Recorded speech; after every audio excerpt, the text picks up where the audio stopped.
I'm going to call the police to make you give my money back. If I had known how that day was going to end, I would have called in sick too. It started like every other Monday from hell, coffee gone cold before I could drink it, my inbox vomiting new problems faster than I could delete the old ones, and a front desk team already hanging by a thread. I'd just come back from 2 days off. 2 peaceful, blissful days where my biggest stress was deciding between Netflix or sleep. But peace never lasts long when you work in hospitality. When I walked in, it was like stepping into a crime scene. Our IT department had literally shut down our front desk email overnight. Something about a temporary security lock. The back office was overflowing with papers, towels, and random lost and found junk that no one had bothered to sort. My manager, sick. Translation, saw the chaos coming and decided to call it self-care. Then came the glitch. The morning system had decided to play God. Half the reservations from our partner site, barking.com, failed to register. That meant half our guests thought they had rooms, while the system thought they didn't exist. So, for the first 8 hours of my day, I was part detective, part firefighter, part therapist. I'd finally fixed everything. The kind of fixed that means taped together with hope and caffeine. It was almost 7 p.m. The lobby was quiet for once, that calm hum of computers and air conditioning that feels like victory. I was seconds away from clocking out when it started. A raised voice, sharp, male, impatient. Then another younger one mumbling apologies. My instincts kicked in before my body did. Trouble. The kind that starts at the front desk and ends with me. I peeked out from the back office. A young guy, barely out of his teens, stood awkwardly by the counter, shifting from foot to foot. Next to him, a middle-aged man in business casual armor, polo tucked in, jaw tight, face red with that familiar customer is always right anger. One of my front desk agents spotted me. She mouthed, "Help," I sighed. I'd been 2 clicks away from freedom, but customer chaos has a sixth sense. It smells your exhaustion. "Hey there," I said, stepping up beside her. "What seems to be the issue?" The dad turned toward me like I'd personally insulted his ancestors. Finally, someone who looks like they know what they're doing. He slammed his phone on the counter. "Your hotel stole money from my son's account." The son flinched a little. Poor kid looked like he'd rather vanish than stand there. "Okay," I said calmly. "Why don't we take a look?" He explained, or rather yelled, that his son's card had been charged even though he was never allowed to check in. I'd heard of this before. The kid debit card fiasco. One of those training cards parents give their kids so they can learn financial responsibility without, actually trusting them with real money. Yesterday, apparently,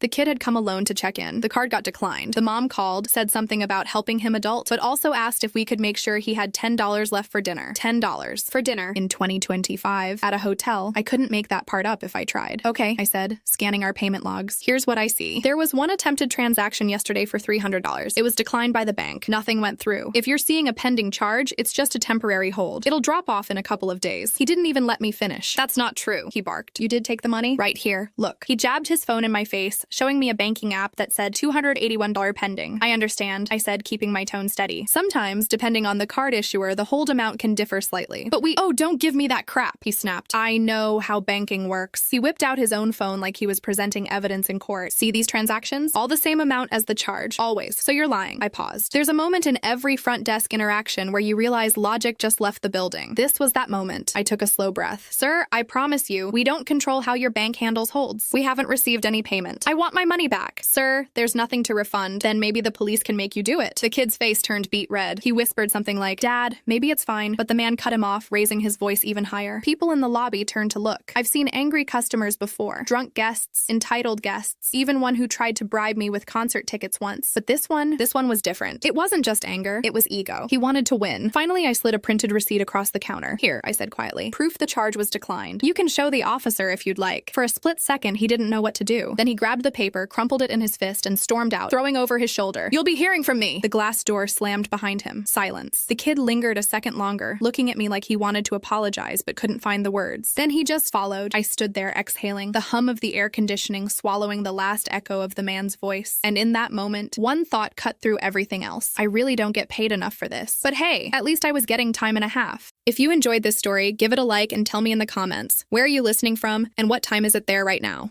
After he left, the lobby felt heavier somehow, like the air itself had absorbed all that shouting. My coworker, Jenna, let out a nervous laugh, the kind that's half relief, half disbelief. "Did he just threaten to call the police? Over a declined card?" she asked. "Yep," I said, rubbing my temples. "And the sad part is, I think he's serious." We stood there for a moment, watching the automatic doors slide shut behind the father and son. Outside, the evening light was fading, stretching long shadows across the parking lot. Through the glass, I could see the dad waving his phone, gesturing wildly at someone, probably the kid, poor guy, who looked like he'd been caught between embarrassment and exhaustion. Jenna sighed. You think he's really gonna call? Oh, absolutely, I said flatly. Men like that don't bluff. They just escalate, she snorted, shaking her head. Man, I'd pay to see that conversation with the cops. I chuckled softly, but inside I was tired. Not just end of shift tired, existentially tired. The kind that sinks deep into your bones after years of customer service, where every absurd encounter chips away a little piece of your sanity. Still, the show must go on. I went back to the office, logged the incident in our daily report. Guest dispute Ray declined transaction. Provided documentation. Guest unsatisfied. Corporate loves their euphemisms. Unsatisfied was our polite way of saying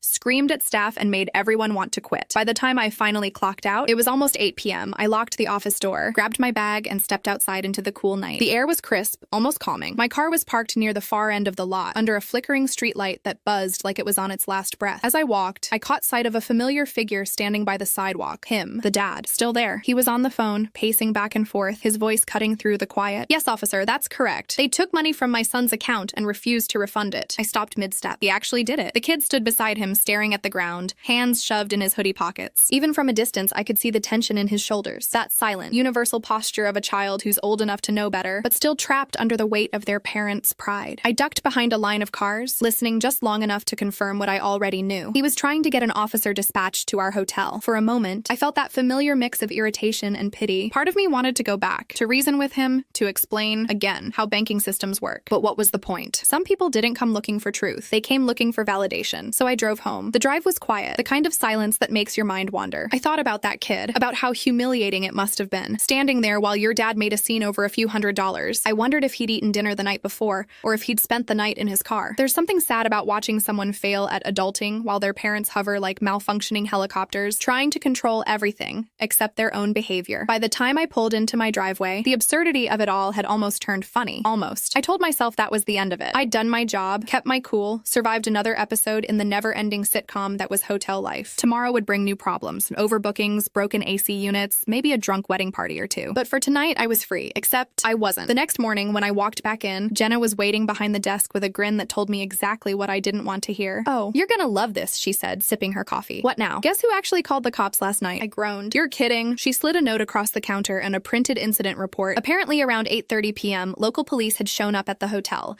responding to a theft complaint. The officer had spoken to our night auditor and requested transaction records. The night auditor, bless her patient soul, had printed the same documents I'd given the dad earlier, proof of the declined charge. And according to her notes, the officer had looked at the paper, nodded, then turned to the dad and said, "Sir, this is how pending holds work. No crime has occurred." Jenna smirked. Apparently, he argued for a bit, then stormed off when the cop told him to call his bank instead of the police. I laughed, really laughed this time. That deep, cathartic laugh that comes from pure, exhausted satisfaction. Poetic justice, I said, leaning back against the counter. Oh, it gets better, Jenna added. The cop told our night auditor he deals with the same kind of complaints at least twice a month. People calling 911 over pending transactions. Said it's like a new American pastime. I shook my head. You can't fix stupid, Jenna grinned. Nope, but you can document it for training purposes. We both laughed again. The kind of laugh that only people in customer service truly understand. Equal parts humor, trauma, and relief. As the morning rush started trickling in, I took one last look at the empty doorway where the dad had stood the night before. I hoped the kid was okay. Because honestly, that was the only part of the whole mess that ever mattered to me. The rest, the yelling, the threats, the stupidity, that was just noise. But that kid, he was the quiet part, the human part, the one who made me still care, even when I swore I didn't. By noon that day, the whole police incident had already become front desk legend. Word traveled fast in hospitality. Faster than Wi-Fi, faster than gossip. Everyone had their own spin on it. Did you hear? Some guy tried to get his kid's hotel money back through the cops. No way. Did they arrest him? Arrest him? Nah, just arrested our will to live. Every time I walked past the break room, someone cracked a joke. Hey, careful, one of the bellhops said, grinning. Don't process any cards today. I don't want to get subpoenaed. I laughed, but it felt hollow. Because underneath the humor, there was this unspoken truth. This kind of insanity wasn't rare. It was the job. Hospitality teaches you things you don't learn anywhere else. How to smile through rage. How to stay calm when someone calls you names. How to explain the same policy 17 different ways to 17 different people and still get accused of lying. But the worst part, it teaches you how to stop feeling surprised. That used to scare me. How numb I'd become to chaos. The first time a guest screamed at me, I went home and cried in the shower. The 50th time, I went home and microwaved leftovers like it was just another Tuesday. Still, something about this father and son stuck with me. Maybe it was the kid's eyes, that quiet, desperate look that said, please don't make this worse. Or maybe it was because, in some small, uncomfortable way, I saw myself in him. When I was 19, I'd gone on my first solo trip, a cross-state drive for a job interview. My card got declined at a gas station because I forgot to transfer funds from my savings. I remember standing there, humiliated, as the cashier sighed and asked me to step aside. No one yelled at me, no one threatened the police. But that feeling, that mix of helplessness and shame, I never forgot it. So yeah, maybe that's why I felt bad for the kid, because I knew what it was like to feel like a failure in front of your parent. The day dragged on. Guests came and went. The phone rang nonstop. I must have said, "Good afternoon, thank you for calling the front desk," at least 80 times. But in the back of my head, the image of that father kept replaying. The clenched jaw, the arrogance, the way he talked at people instead of to them. It wasn't just entitlement. It was fear, the kind that hides behind anger. Fear of being wrong. Fear of looking stupid. And that's when it hit me. The man wasn't fighting for money. He was fighting for control. I've seen that look before. In parents who refused to believe their kid broke a hotel lamp, or in guests who screamed when we charged them for smoking in non-smoking rooms. The logic didn't matter. Losing control did. By evening, I was back in the office, trying to catch up on emails. My phone buzzed, a text from Jenna. Guess who just called asking to speak with the manager again? I sighed, typing back, "Don't tell me." "Yup, the dad." "You're kidding." "Nope. Said his bank confirmed the charge and he's demanding we reverse it immediately." I pinched the bridge of my nose. It was almost funny now. Almost. I walked to the front desk and caught the tail end of the call. Jenna had him on speaker, her polite customer service voice in full force. "Yes, sir. I understand your frustration," she said smoothly. "But again, the bank may show a temporary hold. We haven't received any funds from your account." A pause, then his voice, sharp through the receiver. "You people are unbelievable. You stole from me and my son, and you're hiding behind technical terms." I motioned for her to transfer the call to me. She looked relieved. "This is Alex, the front desk supervisor," I said. "How can I help?" "You can help by giving me my damn money back," he snapped. "My bank shows you charged us $281, and if you don't return it by tomorrow, I'm filing a complaint with corporate and the police again." "Sir," I said carefully, "we didn't take any payment. I can assure you it's a hold." "Oh, stop it," he barked. "Do you think I'm stupid? I've worked with banks all my life." I took a breath. "Then you should know how pending transactions work." Silence. For a moment, I thought he'd hung up. Then came a low growl of frustration, and the line went dead. Jenna and I exchanged looks. $10 says he calls corporate next," she muttered. "Make it 20, I said. "He's the type who'll email the CEO, too." We both laughed again, but I felt that tired ache behind my eyes. The kind that comes when you've hit your limit but still have hours to go. Later that night, as I was finishing reports, the night auditor, a quiet guy named Sam, came in. He dropped into the chair next to me and said, "Hey, you remember that dad from yesterday?" I raised an eyebrow. "Please don't tell me he came back." "Oh, he didn't," Sam said, smirking. "But his wife called." I blinked. "His wife?" "Yep, she wanted to apologize for the misunderstanding, said her husband tends to overreact." I stared at him for a second, then started laughing, and the kind of laugh that hurts your ribs. "Wait, seriously?" "Dead serious," Sam said. "She said the charge disappeared this morning. Bank confirmed it was just a pending hold. She even thanked us for being patient." For a long moment, I just sat there, the absurdity sinking in. The storm, the yelling, the police, the threats, all of it, over a temporary hold that resolved itself within 24 hours. A whole war over nothing. Sam stretched, yawning. "You'd be surprised how many people call cops over that stuff. Happens all the time." "Yeah," I said quietly. "But somehow this one feels personal." He looked at me curiously. "Why's that?" I didn't have an answer yet, but I could feel it forming. A thought about how ridiculous people could be when pride and fear mix, and how sometimes the real victims weren't the ones yelling. Sometimes they were the ones standing silently beside them. That night, after Sam told me about the wife's apology, I couldn't shake the image of that kid, standing behind his father, shoulders slumped, eyes glued to the carpet. I remembered how small he looked compared to the man shouting in front of him, how he kept tugging at his father's sleeve, whispering something that was probably, "Dad, stop." It's funny. People always assume hotel jobs are about rooms, reservations, and check-ins, but that's not really it. What you're actually doing is managing people's emotions, babysitting adults who forget how to behave when things don't go their way. I once had a woman throw a hairdryer at me because it wasn't working. I plugged it in. Turned out she hadn't. Another time, a man called the front desk at 3 a.m. demanding a full refund because the ocean waves were too loud. You start to wonder, is it me? Or is the world just losing its mind? But this father, he was different. It wasn't just anger. It was this desperate need to be right no matter what. That kind of rage doesn't come from inconvenience. It comes from somewhere deeper. I lay in bed that night, staring at the ceiling, and realized what it reminded me of. My own father. He was never the shouting type, not in public anyway. But at home, if the TV remote didn't work, if the car didn't start, if life didn't follow his invisible plan, something in him snapped. I used to think he was just angry at the world. Later, I realized he was scared of losing control. Scared that the smallest failure meant he was a failure. I remembered being 12, watching him argue with a store manager because they wouldn't honor an expired coupon. He'd slammed his hand on the counter, red-faced, demanding basic respect. I remember wishing I could disappear. That same wish flashed across that boy's face yesterday, and it broke me a little because people like that kid grow up thinking anger is the only way to be heard. That being loud makes you strong, and being kind makes you weak. Some of them become their parents. Some of them spend their whole lives trying not to. I guess I wanted to believe that kid would be one of the latter. The next morning, the lobby was unusually calm. A soft hum of conversation, the faint clatter of breakfast plates from the dining area, sunlight pouring through the glass doors. Peace. A rare thing in this line of work. Jenna handed me the daily report. "Oh, and look at this," she said, flipping the paper. "Guess who left a review?" I raised an eyebrow. "Don't tell me," she grinned. "Yup, the dad." "Oh no." "Oh yes." She read it out loud, trying not to laugh. "The staff were rude, unhelpful, and completely unprofessional. They stole from my son's card and refused to cooperate. cooperate. Do not stay here, I groaned. Fantastic. Wait, there's more, she said, scrolling on her phone. Then 20 minutes later, he edited it. What? Update, the charge was a temporary hold by the bank. Issue resolved. Staff were patient and explained everything clearly. Appreciate the help. I stared at her. He changed it to 5 stars? She nodded, laughing. A full redemption arc. I couldn't help but smile. Guess he finally listened to his wife. Probably, she said. Or maybe his kid made him. That thought made me pause. I liked that version better. Maybe after all that shouting, that kid finally found the courage to speak up, to tell his dad, you were wrong. Maybe for once, the father listened. It was a nice thought, even if it wasn't true. Around noon, I stepped outside for a break. The city was alive. Cars honking, people rushing by, the air thick with coffee and exhaustion. I leaned against the railing and just breathed. There's something about working in service that changes you. It teaches you to read people, their tone, their posture, the stories behind their frustration. You start realizing that anger is just fear with better armor. That dad wasn't really mad about $281. He was terrified of looking like a fool in front of his son. He just didn't know how to say it. I used to resent guests like him, but over time, I started feeling something different. Not forgiveness exactly, more like understanding. Because the truth is, we've all been that guy at some point. Not in a hotel lobby maybe, but somewhere. Losing our minds over something small because it felt safer than facing what's really broken inside. We all have our moments of madness. The difference is whether we learn from them. Glanced back at the hotel doors, the same doors he'd stormed out of 2 days ago, and wondered if he'd ever realize that the real apology wasn't to us, but to his kid. That night, when the shift finally ended, I sat alone at the front desk, lights dimmed, the world outside quiet. I opened the review page again. The 5 stars glowed faintly on the screen. It felt weirdly symbolic, like watching chaos come full circle. I thought about all the people who'd yelled, cursed, demanded refunds for things beyond my control. And I realized something I wish I'd known years ago. In this job, maybe in any job, you're not just dealing with people's money or comfort. You're dealing with their insecurities, their fears, their desperate need to feel like life still makes sense. Sometimes it's not about the charge. It's about the control they think they've lost. I shut down the computer, turned off the desk lamp, and whispered to myself, half prayer, half reminder. Not everyone who screams at you is your enemy. Some are just broken in ways you can't see. And for the first time in a long while, I went home not angry, but strangely at peace. Because maybe, just maybe, that kid got to see what patience looks like. And maybe that was enough.